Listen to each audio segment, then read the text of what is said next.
Olá, gente. Então, vamos para a nossa quinta aula do segundo bimestre, cujo tema é ginástica postural, ginástica de reabilitação e ginástica esportiva. A ginástica postural é aquela ginástica preventiva, né?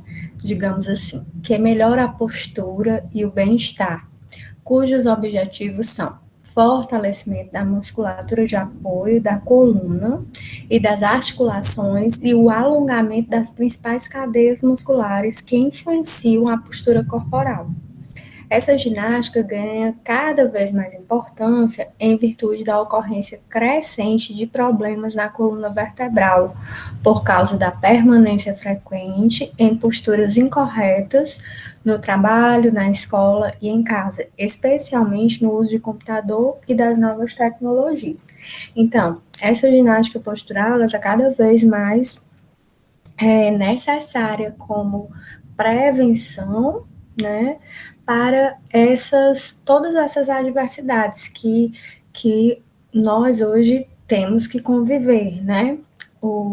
A rotina de trabalho, muitas vezes não só no trabalho, na escola, mas na própria casa, a gente faz uso das tecnologias, né?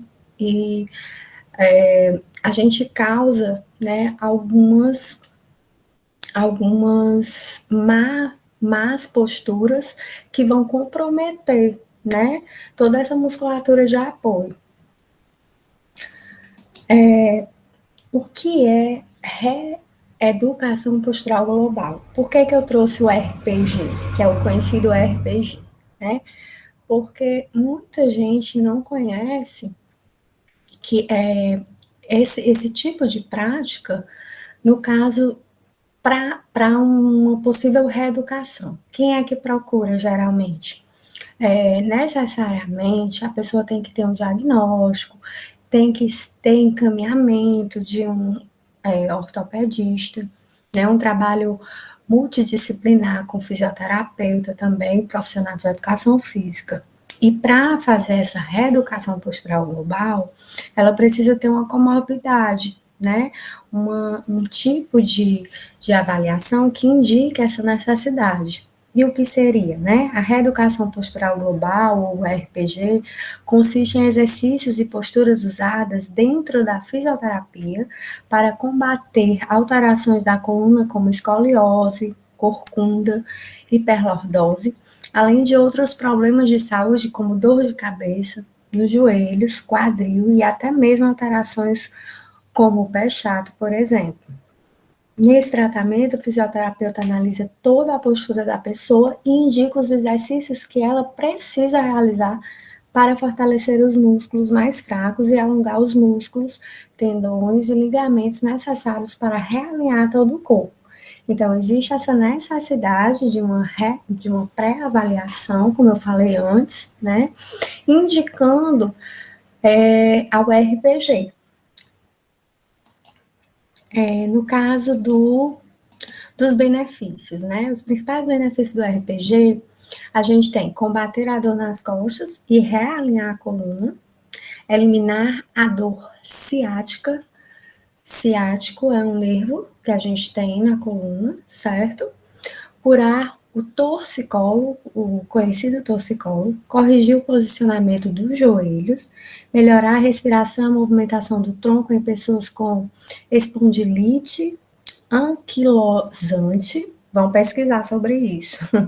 Solucionar problemas da coluna como hérnia de disco, contribuir para o tratamento de alterações nas articulações como na dor crônica do quadril, eliminar a dor de cabeça causada pelo excesso de tensão nos músculos das costas e do pescoço, eliminar a dor de cabeça e a dor na mandíbula causada por alterações nas articulações temporomandibular, corrigir o pé plano, por permitir um melhor realinhamento das forças da gravidade, melhorar a respiração por permitir uma maior amplitude dos músculos respiratórios, melhorar a posição da cabeça, que em muitos casos está mais para frente que o ideal. Geralmente a gente tem isso com o uso do celular, né?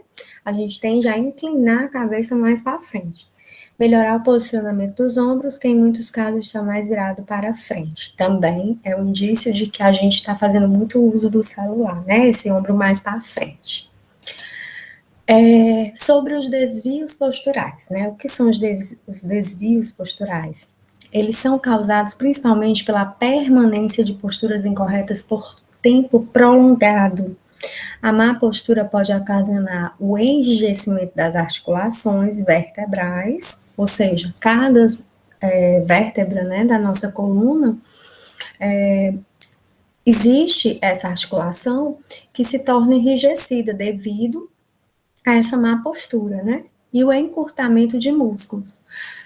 Esse encurtamento, gente, também está associado à falta de atividade física, né? A gente não trabalhar aquela musculatura, não ativar aquele músculo, vai causar um encurtamento também, é um dos indícios, modificando assim as curvaturas normais da coluna vertebral. Aqui nós temos a coluna vertebral normal, vocês estão vendo aqui uma linha, né, que mostra. Na segunda figura a gente tem a lordose, que é essa região da lombar, que vocês veem que tem um pouco mais de a diferença da primeira figurinha para a segunda, né? Mais uma curvatura maior. Na terceira figura a gente tem a cifose. Olha, a cifose já é aquela posição mais de corcunda, né? E na última a gente tem a escoliose, que é essa curva que a coluna faz, né? Que não alinha, né? Que não deixa ela alinhada como na primeira figurinha. Ó. Você vê a coluna alinhada e aqui a gente vê uma coluna em S. A postura normal e lordose. Nós temos aqui a figurinha da figura normal, né? E aí fala, uma boa postura é a atitude que uma pessoa assume utilizando a menor quantidade de esforço muscular e ao mesmo tempo protegendo as estruturas de suporte contra os traumas. Então, muitas atividades, mesmo indicadas e praticadas, elas têm que ser muito respeitada essa questão das suas limitações, né? Então, alguns alunos me perguntaram sobre a modalidade CrossFit, que é uma modalidade que está em alta e muitas pessoas estão cada vez mais aderindo.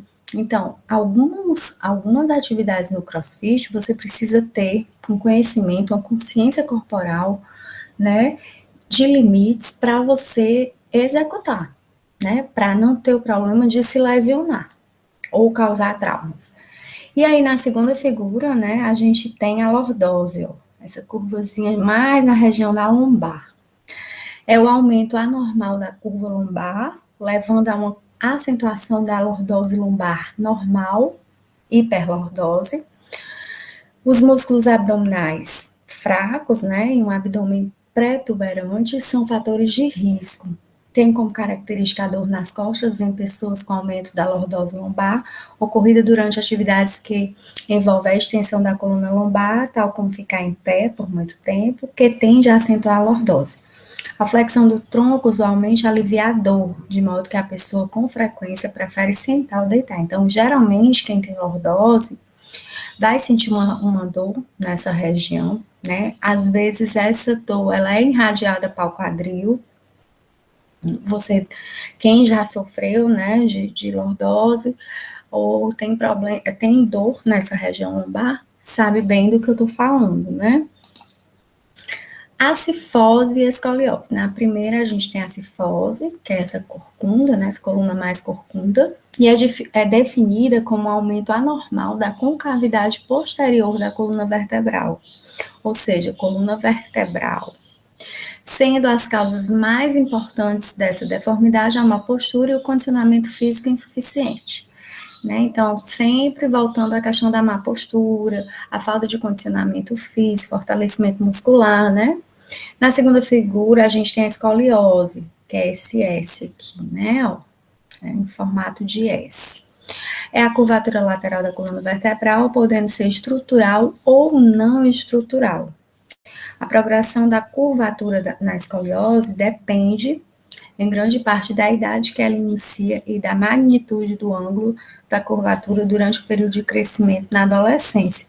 Período esse em que a progressão do aumento da curvatura ocorre numa velocidade maior. O tratamento fisioterápico, usando alongamento e respiração, são essenciais para a melhora do quadro.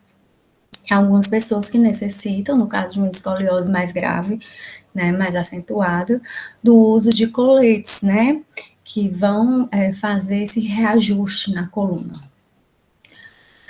Ginástica de reabilitação. Então, a ginástica é a ginástica que tem o objetivo de reabilitar movimentos comprometidos de forma parcial ou total, certo?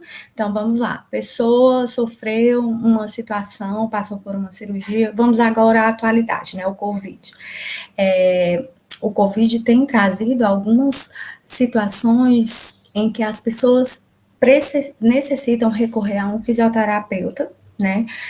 Para uma reabilitação, né, dos movimentos, não só da parte torácica da respiração, né, da parte pulmonar, mas também da parte de movimentos, né? Então, os exercícios da ginástica de reabilitação são geralmente utilizados na fisioterapia, ou seja, por um profissional, um fisioterapeuta, com orientação do profissional especializado. Então, geralmente, é indicativo, né, de um médico, seja para qual necessidade, né? Se é um trauma por um acidente, ele vai a um traumatologista, um ortopedista, e é solicitado essa reabilitação. Ginástica laboral. A gente já falou algumas coisas sobre a ginástica laboral, tivemos dicas, né, de práticas de ginásticas voltada para esse objetivo, né, laboral. Então, é definida como a realização de exercícios físicos no ambiente de trabalho, durante o horário de expediente, para promover a saúde dos funcionários. Ou seja, é uma forma de prevenção. A ginástica laboral, ela previne, né, a saúde dos funcionários naquele ambiente, né, de trabalho, e evitar lesões de esforço repetitivos, que são as famosas LER, né, e doenças ocupacionais. Essa atividade deve ser orientada pelo profissional de educação física.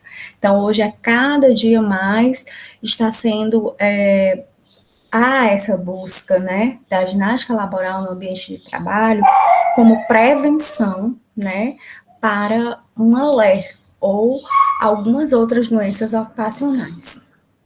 E, por fim, nós temos a ginástica esportiva, né, que é aquela que tem como razão de ser a competição, a disputa por medalhas, os títulos e os prêmios.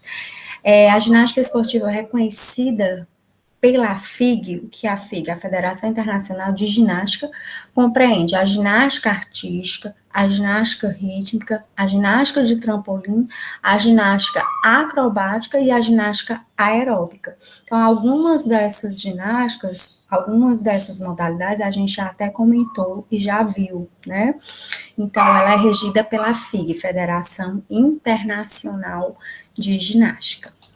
E aí a gente encerra a nossa aula 5, né, do segundo bimestre, com a temática proposta para vocês, encerrando também, assim, o nosso conteúdo, né, sobre ginástica, e desejando a vocês, primeiramente, que estejam bem com as famílias, com saúde, em paz, e que possam estar aproveitando da melhor forma possível, né, todas essas aulas, os conteúdos.